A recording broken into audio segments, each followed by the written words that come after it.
Hello viewers. उम्मीद है कि आप बहुत अच्छे होंगे। आज हमारा सेशन केमिस्ट्री का है और केमिस्ट्री 10th स्टैंडर्ड की। हमारा पहला चैप्टर है, आप देख सकते हैं इसको, और केमिकल रिएक्शंस एंड इक्वेशन। ये हमारा पहला चैप्टर है, केमिकल रिएक्शंस एंड इक्वेशन। इस चैप्टर में हमने वन शॉट में इस चैप्टर को पूरा करना है। आप ध्यान से देखें, आप इन चीज़ों को समझें। उम्मीद है कि आप क्लियर कर पाएँ। सो आगे बढ़ते हैं। सेशन हमारे पास केमिकल रिएक्शन है। हमारे पास पहला कॉन्सेप्ट इसका केमिकल रिएक्शन है।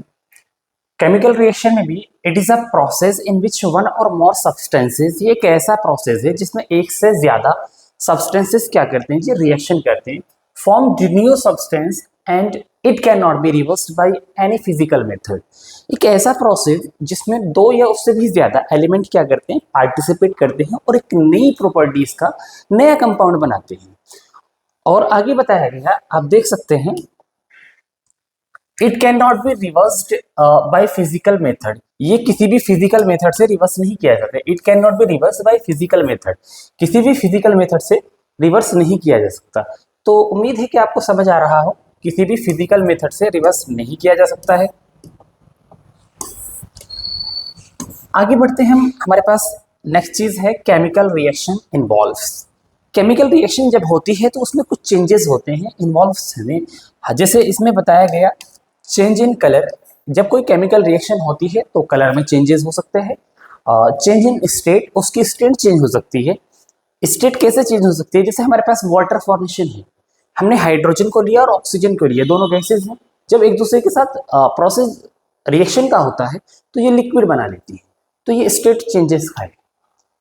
आगे बढ़ते हैं। आगे बात है चेंज इन टेम्परेचर। जब कोई केमिकल रिएक्शन होती है तो उसके टेम्परेचर में भी चेंज हो सकता है। एन एवोल्यूशन ऑफ गैस, और गैस का भी एवोल्यूशन हो सकता है।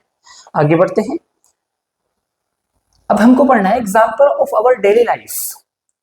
कुछ केमिकल रिएक्शन के ऐसे एग्जाम्पल्स जो हमारी डेली लाइफ में होते हैं। सो आप देख सकते हैं, हमने लिखा रेस्पिरेशन। रेस्पिरेशन, जो हम सांस लेते हैं उसको रेस्पिरेशन कहते हैं। हम ऑक्सीजन लेते हैं, कार्बन डाइऑक्साइड छोड़ते हैं। सो ये रेस्पिरेशन सिस्टम है, हमारे लंग्स के द्वारा, हमारे थ्रोट के द्वारा होता है। सो रेस्पिरेशन एक केमिकल रिएक्शन है। Respiration is also a chemical reaction, right. आगे बढ़ते हैं। डाइजेशन ऑफ फूड, जो भी खाना हम खाते हैं उसको डाइजेस्ट होना, ये भी क्या है, केमिकल रिएक्शन है। जो खाना भी हम खा रहे हैं उसका डाइजेस्ट हो जाना, ये भी क्या है, केमिकल रिएक्शन है। आगे हमारे पास है फॉर्मेशन ऑफ कर्ड। देखिए, दूध से दही का बनना भी केमिकल रिएक्शन है। दूध से दही का बनना भी एक केमिकल रिएक्शन है। अच्छा, अभी हमने पीछे ये देखा था, किसी भी केमिकल रिएक्शन को किसी भी फिजिकल मेथड द्वारा रिवर्स नहीं किया जा सकता। ये हमने यहाँ देखा था, किसी it can not be reversed by any physical method. यानी एक बात ये कॉन्सेप्ट की है कि अगर हमारे पास, हमने दही बनाई, हमारे पास दही है, दूध से दही को बनाया, क्या तुम्हारे पास कोई ऐसा प्रोसेस है जो आप दही से दोबारा दूध बना ले? तो नहीं है, ऐसा कोई प्रोसेस नहीं है। सो ये बताया गया, किसी भी केमिकल रिएक्शन को किसी भी फिजिकल मेथड द्वारा रिवर्स नहीं किया जा सकता। तो हमारे पास डेली लाइफ के कुछ एग्जांपल है, रेस्पिरेशन, डाइजेशन ऑफ फूड और फॉर्मेशन ऑफ कर्ड। नेक्स्ट है रस्टिंग ऑफ आयरन, यानी आयरन पर, लोहे पर जंग लगना भी क्या है, केमिकल रिएक्शन है। आगे देखते हैं। नेक्स्ट हमारे पास आया कंपोनेंट ऑफ केमिकल रिएक्शन। देखिए, बिल्कुल जीरो क्लास चल रही है, यहाँ बिल्कुल सिलो लर्नर से भी बात की जा रही है। तो आप जरा अपनी साथ पेन कॉपी लेकर के बैठें, ताकि आप अच्छे से इसको समझ पाएं, अच्छे से नोट डाउन कर लें। और आगे हमने बताया कंपोनेंट की बात करनी है। केमिकल रिएक्शन में कंपोनेंट कौन कौन से हैं? So there are two component in a chemical reaction. First one is reactant and second one is product. First one is reactant and what is reactant and what is product? Let's सी।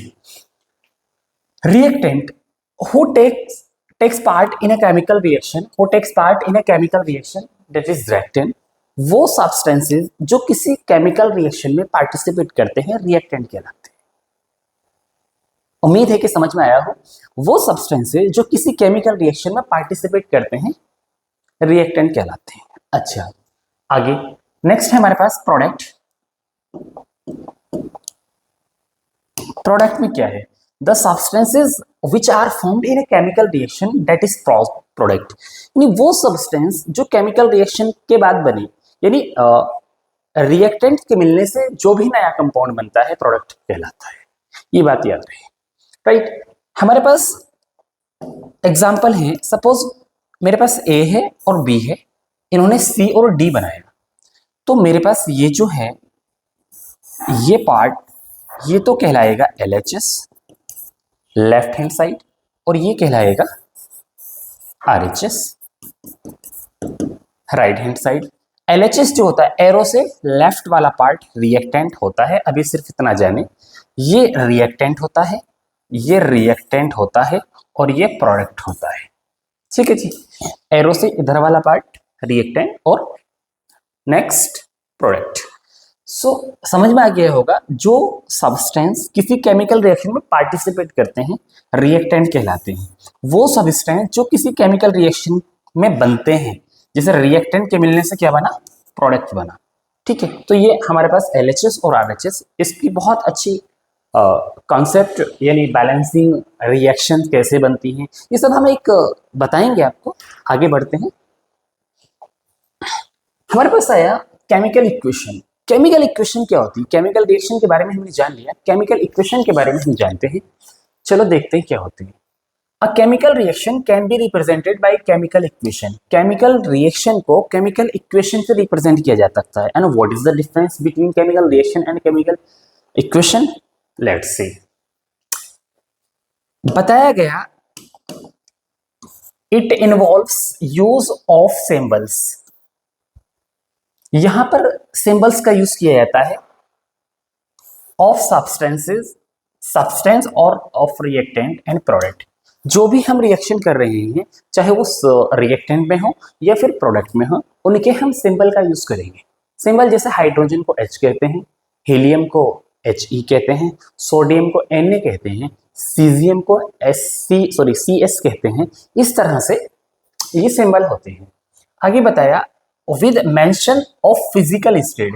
जब कोई chemical reaction करते हैं तो reactant के साथ उसकी physical state भी mention करते हैं। कैसे? फिजिकल स्टेट कैसे होती है कि वो सॉलिड है या लिक्विड है, गैस है या फिर एक्वस सॉल्यूशन है, ये पता लगाना होता है। जो भी सब्सटेंस हम उसमें लिख रहे हैं, चाहे वो रिएक्टेंट में हो या फिर प्रोडक्ट में हो। सपोज रिएक्टेंट में हमने लिखा हाइड्रोजन गैस है, ऑक्सीजन गैस है, लेकिन जब ये दोनों रिएक्शन कर लेते हैं तो ये प्रोडक्ट वाटर बनाते हैं जो कि लिक्विड है, राइट, या वेफर में भी हो सकता है। आगे चलते हैं, एग्जाम्पल देखते हैं इसके। Magnesium ribbon burn in air gives magnesium oxide. ये इसका एग्जाम्पल है। मैग्नीशियम का रिबन जो होता है, मैग्नीशियम रिबन को जब एयर में जलाया जाता है तो मैग्नीशियम ऑक्साइड देता है। तो एयर में जलाना था बट ऑक्सीजन से रिएक्शन करा रहे हैं, कुछ समझ नहीं आ रही बात। तो बात ये है बेटे, कोई भी सब्सटेंस, कोई भी चीज जब आप जलाएंगे तो अगर ऑक्सीजन होगा तो जलेगी, अदरवाइज नहीं जलेगी। एक प्रोसेस होता है बर्निंग का। हमारे पास मैग्नीशियम है, हमारे पास ऑक्सीजन है, सॉरी, हमारे पास मैग्नीशियम है, हमारे पास ऑक्सीजन है। दोनों को क्या करा, रिएक्शन कराई, दोनों की रिएक्शन कराई और दोनों ने क्या बना दिया, मैग्नीशियम ऑक्साइड। ये केमिकल रिएक्शन है। अब इसमें आप पता लगा सकते हैं कौन सा रिएक्टेंट है, कौन सा प्रोडक्ट है। तो यहाँ पर आप देख सकते हैं ये हमारे पास प्रोडक्ट है, ये पूरा पार्ट प्रोडक्ट का है, लो जी, प्रोडक्ट, और ये पार्ट जो है हमारे पास ये रिएक्टेंट का है। इट मीन्स ये LHS हुआ और ये RHS हुआ, ठीक है जी। ये LHS और दूसरा RHS। देखिएगा, इसको नोट करना अगर है तो हम आपको अभी ये सब डेटा आपको सेंड कर देंगे। ये एक बेहतरीन ऑप्शन हो सकता है। मैं एक बार कोड दूंगा यहाँ पर, आप उसको स्कैन कर लीजिएगा। बार कोड की स्क्रीनशॉट लेके चाहे आप उसको स्कैन कर लें, तो ये सारा जितना भी हम डेटा पढ़ रहे हैं आपके मोबाइल में पहुंच जाएगा। So beware of this thing. आगे बढ़ते, नेक्स्ट है हमारे पास balancing of a chemical equation. Important चीज है, हर एग्जाम में पूछी जाती है। ये इंपॉर्टेंट चीज है, हर एग्जाम में पूछी जाती है। Balancing of a chemical equation. Balancing, अच्छा क्यों जरूरी है बैलेंस करना, क्या मतलब है? देखिए, जो रिएक्शन बैलेंस नहीं होती है स्केलेटल रिएक्शन कहलाती है, और इन रिएक्शंस को बैलेंस करना जरूरी है। क्यों जरूरी है इसके बारे में आगे एग्जांपल से जानेंगे। अभी देखते हैं इसमें है क्या। हमारे पास आयरन लिया गया है, वाटर लिया गया है, ठीक है ना, और ये हमारे पास रिएक्टेंट फॉर्मेट है और ये हमारे पास प्रोडक्ट फॉर्मेट है, राइट। अब हमारे सबसे पहले हमको एक मेथड देखना है जिसे हम हिट एंड ट्रायल मेथड भी कहते हैं। ये मेथड क्या है, सबसे पहले हम एक टेबल ड्रॉ कर लेंगे जिसमें हमने एलिमेंट को लिया, यहां पर हमने एलिमेंट को लिया, यहां पर हमने रिएक्टेंट लिया और यहां पर प्रोडक्ट लिया। ध्यान से देखें करना क्या है इसमें। हमारे पास आयरन यहां पर गिवन है, आप देख सकते हैं एलिमेंट में आयरन गिवन है, तो सबसे पहला एलिमेंट ही हमारे पास आयरन है, राइट। आयरन यहां पर रिएक्टेंट में कितने आयरन है आप देख लीजिएगा, यहां आयरन है यहां पर नहीं है, तो मैं यहां पर रिएक्टेंट में 1 लिख दूंगा। यहां पर मैंने 1 लिख दिया क्योंकि यहां क्या है, आयरन है ओनली 1। आगे बढ़ते हैं, आप प्रोडक्ट में देखिएगा आयरन कितने हैं, मैं थोड़ा क्लीन कर देता हूं। प्रोडक्ट में देखिएगा आप आयरन कितने हैं, यहां पर बात की जाए तो ये आयरन 3 है और उसके बाद कोई आयरन नहीं है, तो मैं यहाँ पर क्या लिख दूंगा, प्रोडक्ट में ये 3 मैंने यहाँ पर लिख दिया। आगे हाइड्रोजन के बारे में जानते हैं, हाइड्रोजन देखते हैं कितने हैं। यहाँ पर हाइड्रोजन का आप पता लगाइएगा, तो आप देख सकते हैं यहाँ हाइड्रोजन 2 है, तो मैं यहाँ पर क्या लिखूंगा जी, लो जी मैंने यहाँ पर 2 लिख दिया। प्रोडक्ट में आ जाइएगा, प्रोडक्ट में भी देखेंगे तो हाइड्रोजन यहाँ पर कितने हैं, 2 है, तो ये ऑलरेडी बैलेंस है। बैलेंसिंग में होता क्या है, number of reactant is equal to number of product, जितने रिएक्टेंट होने चाहिए उतने ही प्रोडक्ट होने चाहिए।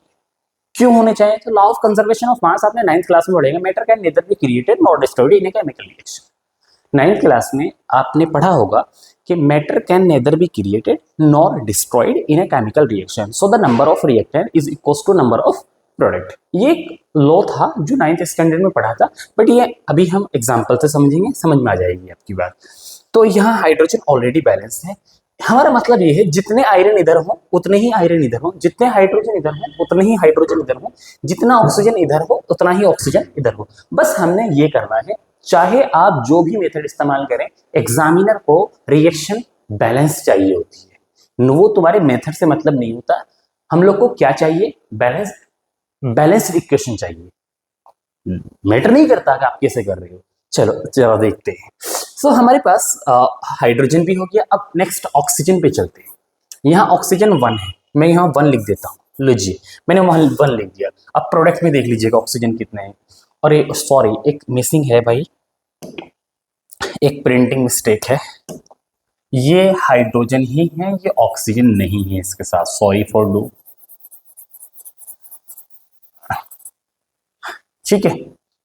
अब आप देख लीजिएगा कि हमारे पास, मैं इसको डिलीट कर देता हूं यहां से, ये डिलीटेड पार्ट है, राइट। अब हमारे पास ऑक्सीजन देखिएगा, ऑक्सीजन कितने हैं, हो गया ऑक्सीजन 1, ऑक्सीजन यहां पर कितने हैं, ओनली 1 है, आप देख सकते हैं। मैं इसको थोड़ा क्लीन करके दिखाता हूं आपको, ऑक्सीजन कितने हैं यहाँ पर, ओनली 1 है, तो मैं यहाँ क्या लिख दूंगा, ओनली 1 लिख दिया हमने। आगे इधर देखते हैं ऑक्सीजन कितने हैं, यहाँ पर 4 है, 4 ऑक्सीजन यहाँ पे लिख देंगे। तो अभी पता लगाइएगा कि इधर आयरन 1 है, इधर 3 है, इधर 2, ये दोनों तो बैलेंस है भाई, ये तो बैलेंस है, हाइड्रोजन क्या है, बैलेंस है, हाइड्रोजन बैलेंस है, बट ये बैलेंस नहीं है।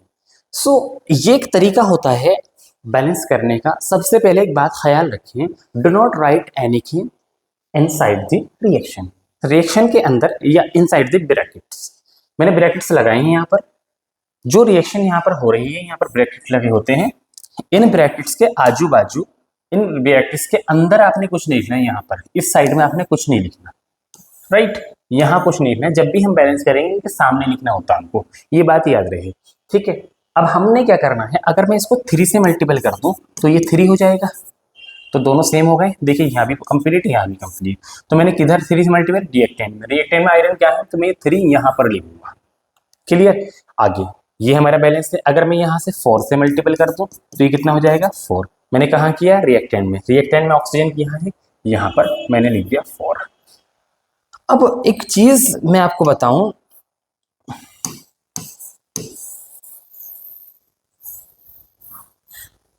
एक चीज ये बतानी है कि मेरे पास ये तो हो गया 4, 2 4 जा कितने हो गए भाई, 8, 1 4 जा 4, तो ये तो 4 हो गए कंप्लीट, बट ये हाइड्रोजन बिगड़ गए हमारे, यानी हाइड्रोजन जो बैलेंस ऑलरेडी थे वो अनबैलेंस्ड हो गए। ये सब इसके साथ मल्टीपल करेंगे तो हमारा कॉन्सेप्ट कहाँ फंस गया है कि ये तो कितना होगा, यहाँ भी मल्टीपल हो गए इनकी 4 से, तो ये कितना होगा 8। तो मुझे क्या करना पड़ेगा, यहाँ भी मैं 4 से मल्टीपल करनी पड़ेगी, ये कितना हो जाएंगे 8 हो जाएंगे। तो अब बताइएगा यहाँ कहाँ की है मैंने ऑक्सीजन, यहाँ मैंने ऑक्सीजन से मल्टीपल की, सॉरी हाइड्रोजन से मल्टीपल की थी, तो कहाँ की, यहाँ पर भी है 4, तो मैं कहाँ लिख दूंगा यहाँ। ये आपकी बैलेंस हो गई केमिकल इक्वेशन, आप इसको देख सकते हैं। मैं अगर उसको दोबारा बताऊं आपको, ठीक है, इसको मैं दोबारा लिख के बताता हूँ। ये हमारे पास आयरन है प्लस H2O है, हमने इसकी रिएक्शन कराई, Fe3O4 प्लस H2 हमको मिला, ये हमारे पास रिएक्शन थी। मैं इस रिएक्शन को दोबारा लिख रहा हूँ यहाँ पर, ठीक है जी। हाँ, ये भी एक अच्छा क्वेश्चन हो सकता है, एक बच्चे हैं वो पूछ रहे हैं, अच्छा, ये उन्होंने पूछा है कि हमें कैसे पता लगेगा कि यही प्रोडक्ट बनेगा। वेरी गुड, अच्छा क्वेश्चन है, हमें कैसे पता लगेगा। सो फॉर्मूला मेकिंग मैं आपको सिखाने वाला हूं, आप सिर्फ अभी इतना जाने कि यहाँ हो क्या रहा है। नेक्स्ट टाइम आगे बढ़ के हम प्रैक्टिकली क्लास लेने वाले हैं इसकी, और इसमें हम लोग क्या कराने वाले हैं, फॉर्मूला मेकिंग सिखाएंगे। सो डोंट वरी, डरना नहीं है, हम यहाँ पर पूरा कॉन्सेप्ट क्लियर करने वाले हैं। अभी हम बैलेंसिंग चैप्टर वाइज सीख रहे हैं, फिर मैं एक एक्सटर्नल क्लास एक्स्ट्रा मटेरियल के साथ प्रोवाइड कराऊंगा। Actually teaching is my profession, teaching with innovation is my passion. आप समझ सकते हैं, टीचिंग मेरा प्रोफेशन है, but teaching with innovation is my passion. अभी चैप्टर वाइज हम करा रहे हैं, बट एक भी डाउट नहीं छोड़ने वाले हैं, आगे की पूरी क्लास में उसको सीखने वाले हैं।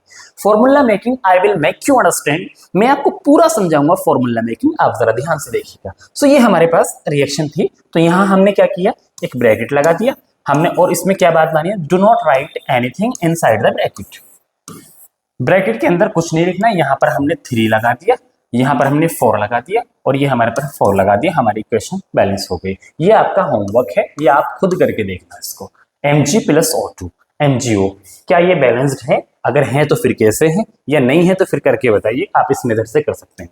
चलिएगा बढ़ते हैं आगे। है why do we need to balance a chemical equation, chemical equation को बैलेंस करना क्यों जरूरी है वो जानते हैं।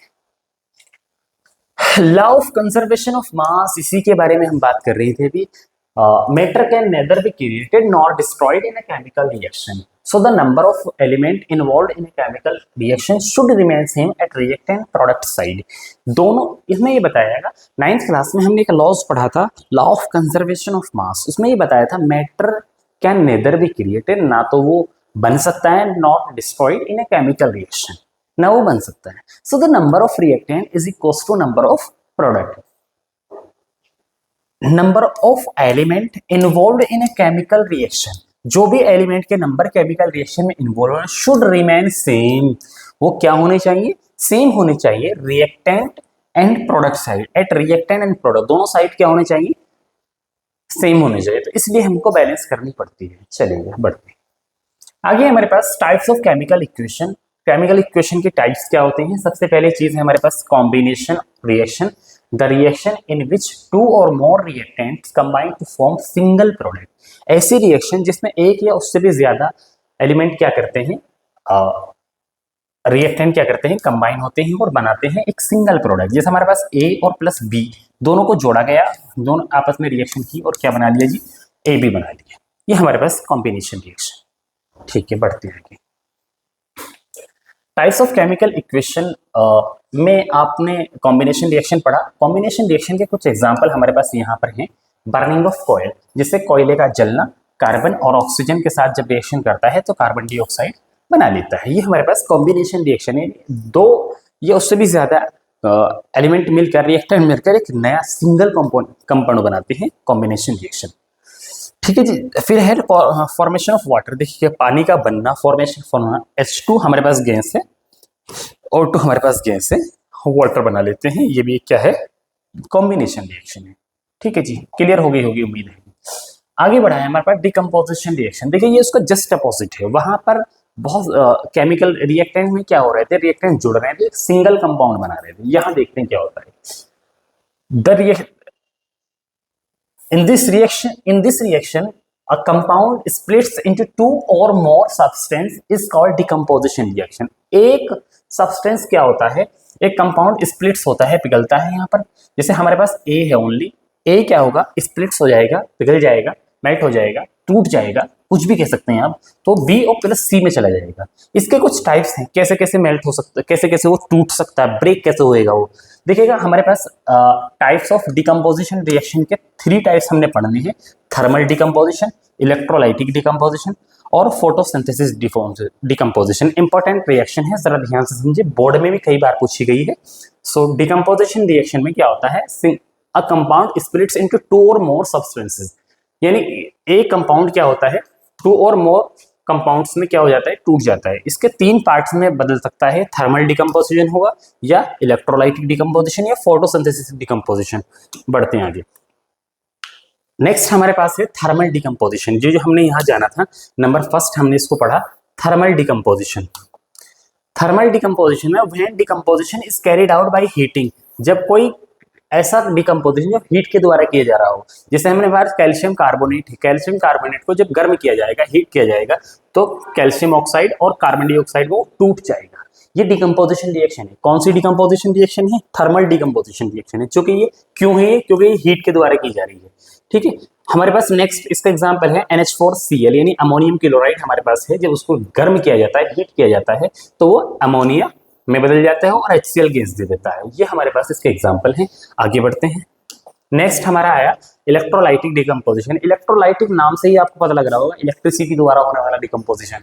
तो when decomposition is carried out by passing electricity, जब उसके अंदर इलेक्ट्रिसिटी पास की जाती है। जैसे हमारे पास एल्यूमिनियम ऑक्साइड है, एल्यूमिनियम ऑक्साइड को जब इलेक्ट्रिक करंट डाला जाएगा तो Al अलग हो जाएगा, ऑक्सीजन अलग हो जाएगा। ये एक प्रोसेस है, ये आगे क्लासेस में बड़ा इंपॉर्टेंट प्रोसेस आ जाता है।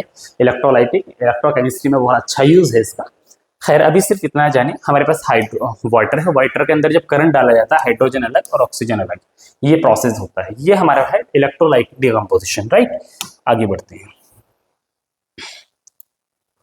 नेक्स्ट हमारे पास आया photosynthesis decomposition. When decomposition carried out by present sunlight. देखा, एक में हीट, दूसरे में इलेक्ट्रिक करंट और तीसरे में सनलाइट।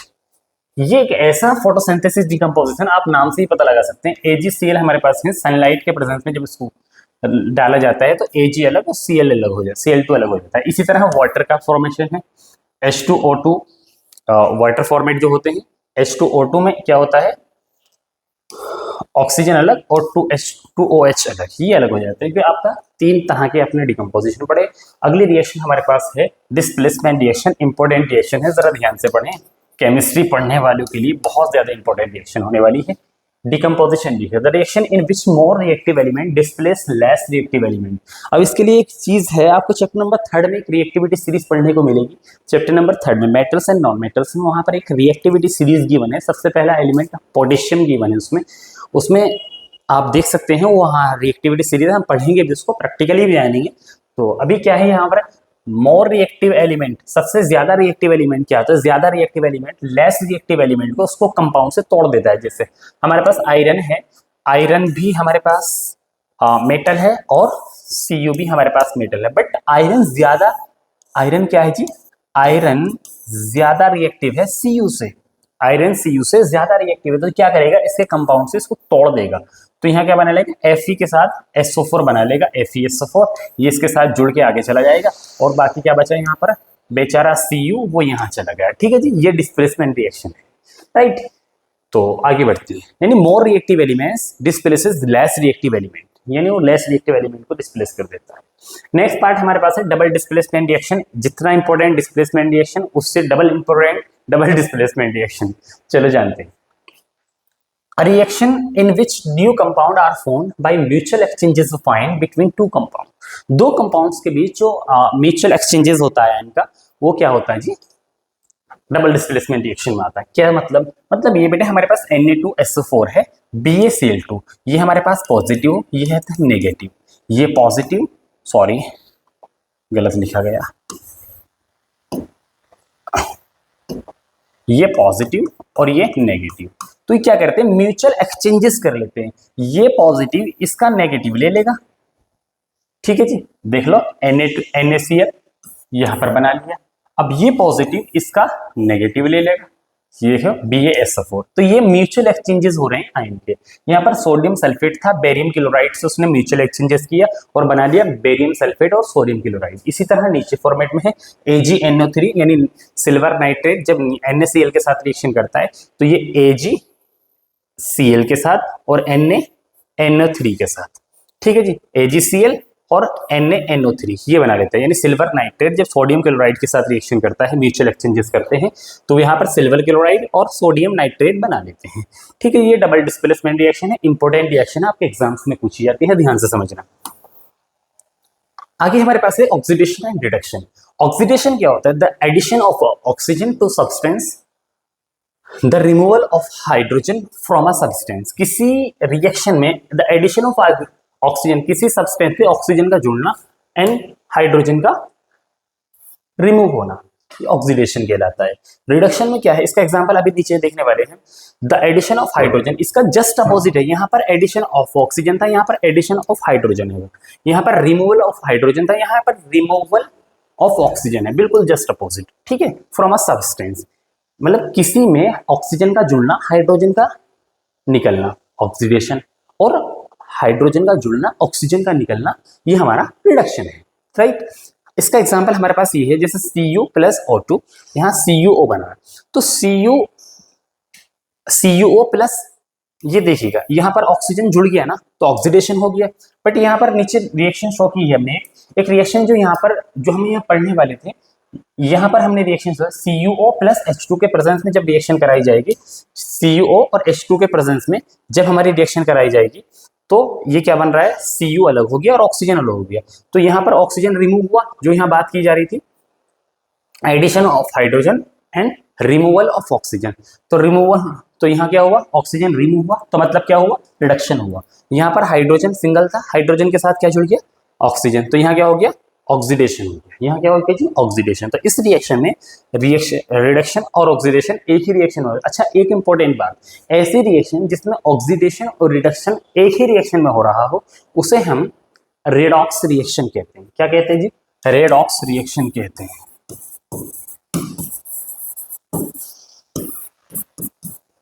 ऐसी रिएक्शन जिसमें ऑक्सीडेशन और रिडक्शन सिंगल रिएक्शन में हो रहा हो, तो वो रेडॉक्स रिएक्शन कहलाती है। आगे बढ़ते हैं। नेक्स्ट हमारे पास है effect of oxidation in daily life.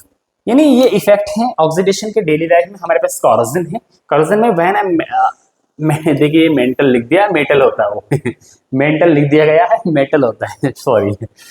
When a metal is exposed to substance such moisture, air, etc. For some time, a large of oxide is formed which weakens the metal said to be corrode. यानी अब देख सकते हैं, जब भी हम कोई metal की वस्तु, कोई भी मेटल ऑब्जेक्ट हम बाहर डाल देते हैं, तो उस पर लोहे, जैसा लोहे की चीज़ हमने बाहर डाल दी तो उस पर जंग आ जाता है। चाहे वो नमी से आ जाता है, हवा से आ जाता है, वो क्या आ जाता है जी? वो एटमॉस्फेयर में आके वो क्या हो जाता है? उस पर जंग आ जाता है। तो लोहे पर जंग लगना, लोहे पर जंग लगना, फिर वो क्या कर देता है? उसको वीकेंस कर देता है मेटल्स को। मेटल को क्या है? कमजोर बनाना है, तो इसको कोरेड कहते हैं, राइट। एग्जांपल है rusting of iron, black coating on silver. Silver पर ब्लैक कोटिंग, जो हम चांदी पहनते हैं तो उसमें ब्लैक कोटिंग आ जाती है, या फिर रस्टिंग ऑफ आयरन हो जाता है। नेक्स्ट हमारे पास है rancidity. The oxidation of fats and oils when exposed to air is known as rancidity. It leads to bad smell and bad taste of food. देखिएगा, आप देख सकते हैं रेंसिडिटी है क्या, यानी ऑयली चीज, oxidation of fats and oils when exposed, जब वो इन एयर, जब वो एक्सपोज्ड हो जाते हैं, क्या मतलब? आपने कुरकुरा खाया होगा, कुरकुरे के अंदर ना नाइट्रोजन गैस भरी होती है, वो बहुत सारी फूला हुआ आता है। तो क्या रीजन है कि उसके अंदर कुरकुरे कम होते हैं, चिप्स कम होते हैं और गैस ज्यादा होती है? क्योंकि वो ऑयली होता है। ऑयली होता है, अगर वो संपर्क में उसके अंदर से नाइट्रोजन गैस निकाल ली गई तो वो उसका टेस्ट चेंज हो जाएगा, स्मेल चेंज हो जाएगी। आप यही काम अपने घर किचन के अंदर देख सकते हैं। अपने नमकीन के डब्बे को खोल करके रख देना और उसमें क्या होने लगेगा? उसमें एक दिन बाद स्मेल चेंज हो जाएगी, उसका टेस्ट चेंज, जैसे कहते हैं नमकीन सील गई हमारी, खैर हमारे यहाँ ऐसे कहते हैं, आपके यहाँ क्या कहते हैं आप बताइएगा। सो रेंसिडिटी का ये फॉर्मेट है। तो जब भी आप किसी कन्फेक्शनरी पर जाएं तो वहां पर जो भी आपको चिप्स खाने की चीज़ खरीदनी है, अगर उसमें हवा नहीं हो, नाइट्रोजन गैस नहीं हो, तो आपको उसको नहीं खरीदना, चूंकि वो एक्सपोज्ड हो चुकी। राइट, नेक्स्ट लास्ट टॉपिक हमारे पास है, हम बीच में छोड़ आए थे इसको, exothermic reaction, reaction in which heat is release. Important चीज है, ध्यान रखना। Reaction in which heat is release along with formation of products called exothermic reaction। ऐसी रिएक्शन जिसमें प्रोडक्ट बनने के साथ साथ हीट भी रिलीज होती है, वो क्या कहलाती है? एक्सोथर्मिक रिएक्शन कहलाती है। ठीक है, जैसे burning of natural gas, natural gas की बर्निंग, जैसे CH4 हमारे पास गैस है, ऑक्सीजन के साथ जब इसमें हम क्या करेंगे, रिएक्शन कराएंगे, तो कार्बन डाइऑक्साइड और वाटर बनेगा और साथ साथ में हीट रिलीज होगी। तो ऐसी रिएक्शन क्या कहलाती है? एक्सोथर्मिक रिएक्शन कहलाती है। इसकी नेक्स्ट चीज हमने एक और देखनी है, एंडोथर्मिक रिएक्शन। इसके एग्जांपल नहीं लिखे। Endothermic reaction, the reaction in which heat is required, requires energy in the form of heat, light and electricity, called endothermic reaction. ये देखिए, इसमें देख सकते हैं आप कि हमारे पास यहाँ पर हीट रिलीज हो रही थी, बट ऐसी रिएक्शन जब हीट को यहाँ पर जरूरत हो, उसको यहाँ रिलीज नहीं हो, बल्कि यहाँ पर क्या उसको जरूरत हो रिएक्शन होने के लिए, तो वो एंडोथर्मिक रिएक्शन कहलाती है। ये पूरा चैप्टर हमने इसमें रिकवर किया। इसकी एक्टिविटी रह गई है, इसके एक्सरसाइज क्वेश्चंस रह गए हैं। एक्टिविटी जैसे आपके नोटबुक एनसीईआरटी बुक में भी गिवन है, इसकी एक्टिविटी भी हम करने वाले हैं, इसके एनसीईआरटी सॉल्यूशन भी हम करने वाले हैं। सो आज का ये सेशन हमारा यहाँ पर हम स्टॉप लेते हैं, थोड़ा सा ब्रेक लेते हैं, और इसकी एक्टिविटी, इसके एनसीईआरटी क्वेश्चन हम सब देखने वाले हैं। So all the best, thank you, have a nice day.